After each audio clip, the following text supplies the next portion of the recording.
Hi అండి, ఈరోజు మిరియాల పొంగల్ చేసుకున్నామండి. దానికోసం కుక్కర్ పెట్టుకునేసి 2 స్పూన్ల ఆయిల్ వేయాలండి. ఆయిల్లో జీలకర్ర మిరియాలు వేయాలండి. అవి కొంచెం చిటపట అయిన తర్వాత ఆనియన్స్ వేసుకోవాలి. ఆనియన్స్ వేగాలండి. ఆనియన్స్ ఫాస్ట్గా వేగడానికి కొంచెం ఉప్పు యాడ్ చేసుకున్నానండి. ఉప్పు వేసిన తర్వాత కొంచెం ఫ్రై అవ్వనివ్వాలండి. ఫ్రై అయిన తర్వాత కొంచెం కరివేపాకు, 2 పచ్చిమిరపకాయలు, అల్లము వేసుకోవాలండి. అల్లం టేస్ట్ దీంట్లో డిఫరెంట్గా ఉంటుందండి. అల్లం మిస్ కానివ్వద్దండి. నెక్స్ట్ టమోటాలు యాడ్ చేయాలండి. తర్వాత పసుపు వేయాలండి.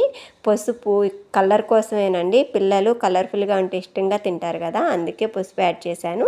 మీకు ఇష్టం లేకపోతే పసుపు స్కిప్ చేయండి. ఇంగు వేసానండి. నెక్స్ట్ 1 గ్లాసు బియ్యానికి 3 గ్లాసులు వాటర్ వేసానండి.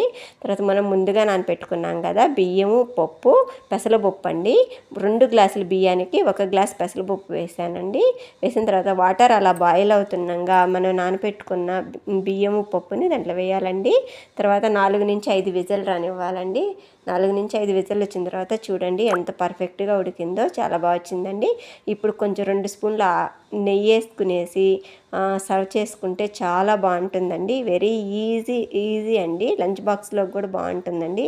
ఇది వేడివేడిగా తింటేనే బాగుంటుందండి. Thank you for watching.